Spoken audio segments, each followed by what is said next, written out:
बुलढाणा एलसीबीच्या टीमकडून लाखोंचा गुटखा जप्त, एकाला अटक। बुलढाणा स्थानिक गुन्हे शाखेने महाराष्ट्रात प्रतिबंधित असलेल्या गुटख्याच्या अवैध वाहतुकीविरुद्ध मोठी कारवाई करत 25,35,000 रुपयांचा गुटखा साठा वाहनासह जप्त केला आहे।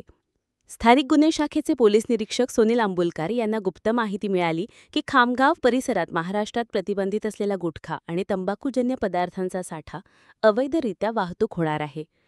या माहितीच्या आधारे त्यांनी तातडीने कारवाईचे आदेश दिले। पोलीस उपनिरीक्षक अविनाश सायभाई यांच्या नेतृत्वाखाली एक विशेष पथक तयार करण्यात आले।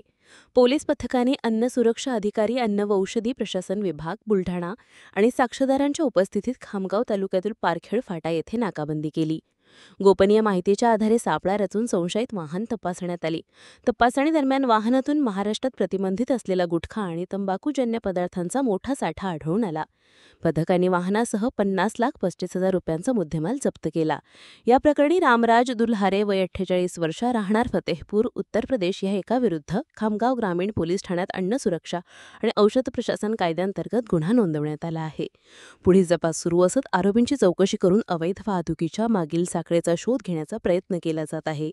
सदरची कारवाई जिल्हा पोलीस अधीक्षक निलेश धंबे, अप्पर पोलीस अधीक्षक श्रेणिक लोढा, उपविभागीय पोलीस अधिकारी प्रदीप पाटील तसंच स्थानिक गुन्हे शाखेचे पोलीस निरीक्षक सुनील अंबुलकर यांच्या मार्गदर्शनाखाली पोलीस उपनिरीक्षक अविनाश सायभाई, दीपक लेकुरवाळे, चांद शेख, गणेश पाटील, गजानन गुरले, चालक निवृत्ती पुंडे यांनी केली आहे।